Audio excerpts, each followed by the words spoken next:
time, I will recognize the gentleman from Oklahoma, Mr. Lucas, for 5 minutes. Thank you, Mr. Chairman, and thanks to our witnesses for testifying here today.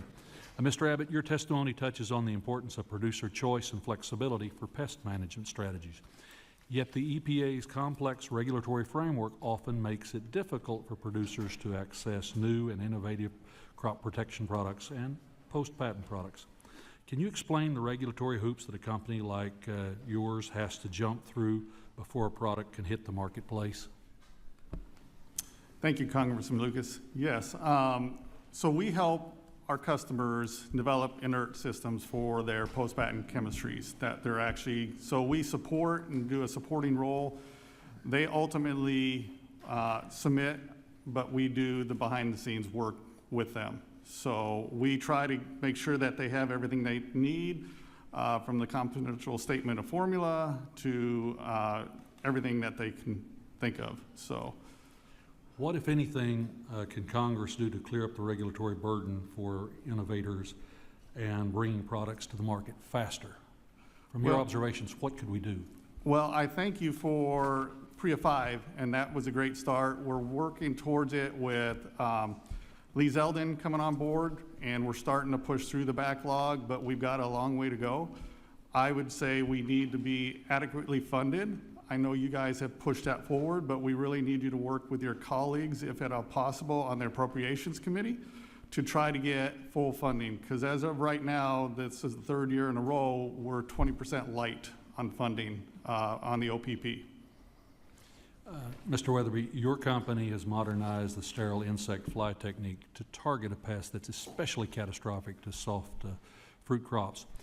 Your testimony touches on the unique challenges your company faces with regulatory uncertainty. But can you expand on this for a little bit?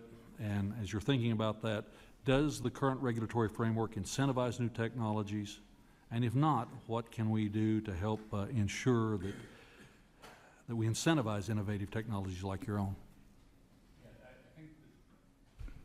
Apologies. I think that's the tough thing, is that the legislation that's there has been there for chemicals.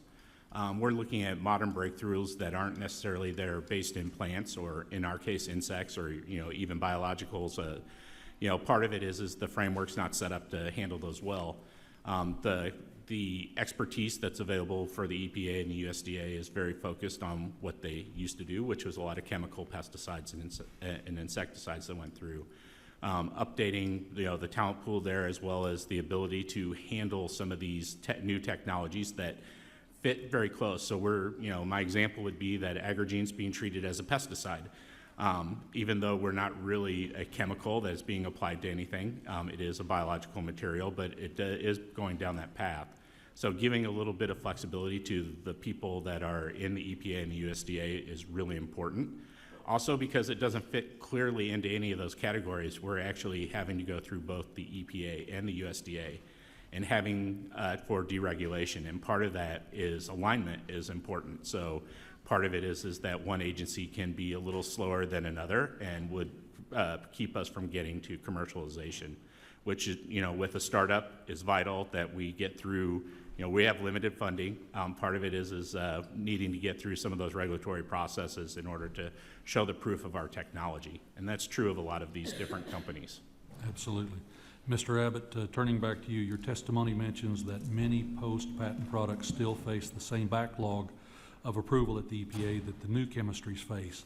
Can you share with us your perspective on why this is continuing to occur, even when these products have been in use for decades in most cases? Well, where it stems, and as I understand how the system works, they are required to go in through registration as well. So they don't leapfrog, they're still put in the line. And so if there's a backlog already, it's going to continue, right? That's where we're at. So until we get adequate staffing on the OPP, I think you're going to continue to see that be an issue, even though it's maybe 40 years of chemistry. Anytime you make a change, it goes into the EPA for re-registration and reevaluation. Thank you. And thank you for the courtesy, Mr. Chairman. Yield back.